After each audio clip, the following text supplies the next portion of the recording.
ಬಗ್ಗೆ ಹೇಳ್ತಾ ಇದ್ರು. ಇಲ್ಲಿನ ವಿಶೇಷತೆ ತೀರ್ಥನ, ಅದು ಬಾವಿಯಿಂದ ತಗೊಂಡ್ ಬರೋ ತೀರ್ಥನ, ಹೇಗೆ ಅದು? ಇಲ್ಲಿ ಪಕ್ಕದಲ್ಲೇ ಬೋರ್ ಇದೆ ಮಗಳೇ, 50 ಅಡಿ ಬೋರ್ ಇದೆ, ಬಾವಿ ಇದೆ, ಎರಡು ಅಮ್ಮಂಗೆ ಸೇರಿದ್ದು ಇಲ್ಲಿ ಪಕ್ಕದಲ್ಲಿ ಇದೆ.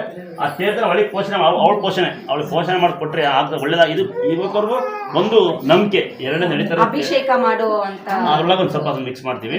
ಇಲ್ಲಿ ನಡೀತಾ ಇರೋದು ಒಂದು ನಂಬಿಕೆ, ಎರಡನೇದು ತೀರ್ಥದ ಮೈಗೆ ನಡೀತಾ ಇರೋದು. ಇನ್ನು ಗಡಿಯಾರ ಟಿವಿ ಇಟ್ಟಂಗೆ ಫೋಟೋ ಇಟ್ಬಿಡ್ತಾನೆ, ದೇವ್ರ ಮನೆಗೆ ಇಕ್ಕಿನಿ ಸ್ನಾನ ಮಾಡಿದ್ದು. ಯಾಕೆ ಎಲ್ಲರೂ ಹೋಗ್ತಿರ್ತೀರಿ, ನಮಸ್ಕಾರ ಮಾಡ್ಕೊಂಡು ಹೋಗಿ, ಎಲ್ಲ ಬಂದು ನಮಸ್ಕಾರ ಮಾಡಿ. ನಾಲ್ಕನೇದು ಏನೋ ಸುಮ್ಮನೆ ಆಗಿದೆ, ಹಂಗಾಗಿದೆ, ಹಿಂಗಾಗಿದೆ ಅನ್ನೋ ಭ್ರಮೆ ಇಟ್ಕೊಬೇಡಿ. ಮಾಟ ಆಗಿದೆ, ಮಂತ್ರ ಆಗಿದೆ ಇಟ್ಕೊಬೇಡಿ.